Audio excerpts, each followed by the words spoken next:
Jadi mohon maaf Bu Era mengganggu waktunya, mengganggu waktu luangnya. Saya minta untuk Bu Era kesediaannya membantu saya untuk menyelesaikan tugas saya sebagai TGP, yaitu ingin mensupervisi Bu Era berkaitan dengan mata pelajaran yang ada yang Ibu Era ampuh, yaitu mata pelajaran kimia, ya Bu ya. Jadi berkaitan dengan tugas saya ini, saya ingin menanyakan kepada Bu Era, kira-kira kesiapannya dalam mengajar di kelas.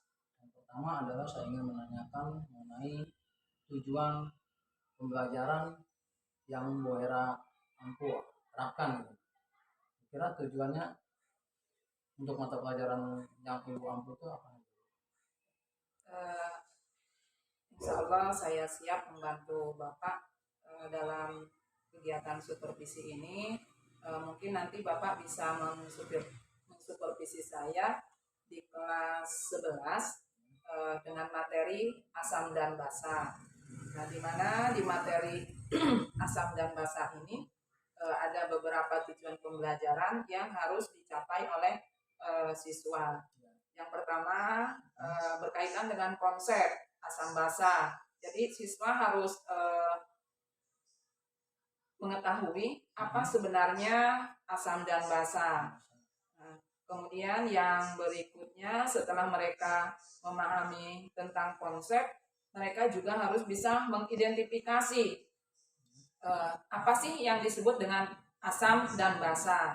Nah, ketika mengidentifikasi itu mereka dapat melakukan praktek atau praktikum yang bisa dilakukan di laboratorium kimia.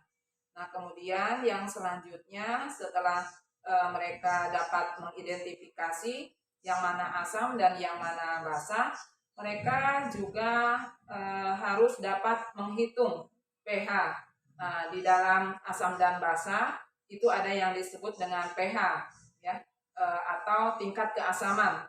Nah, menghitung pH ini adalah merupakan hitungan sederhana di dalam pelajaran kimia.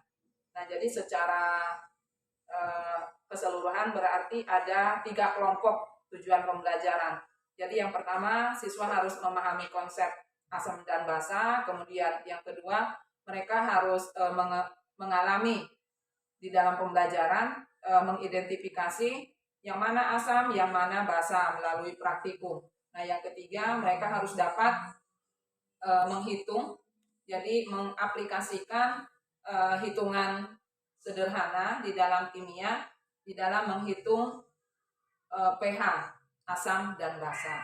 Nah, jadi itu mengenai tujuan pembelajaran di dalam materi asam dan basa. Itu ya, ya tujuannya. Kemudian untuk pengembangannya yang hendak Ibu capai itu kira-kira bagaimana?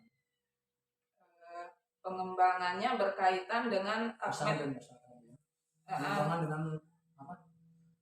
Bagaimana caranya gitu, metode. Ya, kalau metode yang diterapkan, saya mungkin akan menerapkan discovery learning. Discovery learning. Jadi misalnya tadi implementasinya, ketika mencapai tujuan pembelajaran siswa harus dapat mengidentifikasi senyawa asam dan basa. Nah, kita bawa ke laboratorium, kita sediakan alat dan bahan. Nah, jadi siswa dapat menemukan sendiri melalui praktikum itu yang mana asam dan yang mana basa. Jadi metodenya adalah bisa dengan discovery learning atau bisa juga dengan praktek gitu. Mengenai metode, yang tadi model ya, model pembelajaran. Kalau metodenya bisa diskusi, bisa praktikum tadi, atau bisa juga tanya jawab atau diskusi tadi.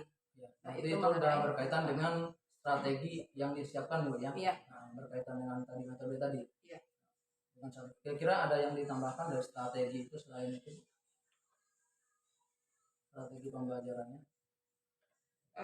Kemudian satu lagi di dalam pengembangannya mereka juga dapat membuat satu karya tulis ilmiah mungkin berkaitan dengan asam basa. Mereka mencari di dalam mengidentifikasi asam dan basa itu kita dapat menggunakan alat dan juga bisa juga dengan menggunakan indikator alami. Nah, indikator alami inilah yang bisa kita kembangkan di dalam kehidupan sehari-hari. Nah, jadi indikator apa yang bisa kita gunakan untuk mengidentifikasi asam dan basa? Karena di lingkungan kita ini banyak bahan kimia yang bisa digunakan untuk kita jadikan sebagai indikator asam dan basa. Misalnya buah naga. Nah, buah naga itu bisa kita jadikan sebagai indikator alami untuk menentukan asam dan basa. Nah, jadi siswa itu nanti mengembangkan keilmuannya sendiri dari konsep asam dan basa. Kemudian mereka juga menerapkan tentang identifikasi asam dan basa, dan akhirnya mereka dapat mencari atau mengembangkan keilmuan asam dan basa dengan menerapkan di dalam kehidupan sehari-hari di dalam identifikasi asam dan basa dengan menggunakan indikator alami.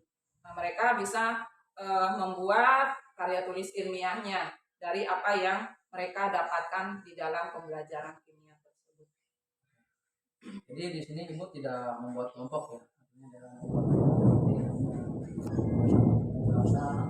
Kalau pas identifikasi itu tentu kita bentuk dalam kelompok.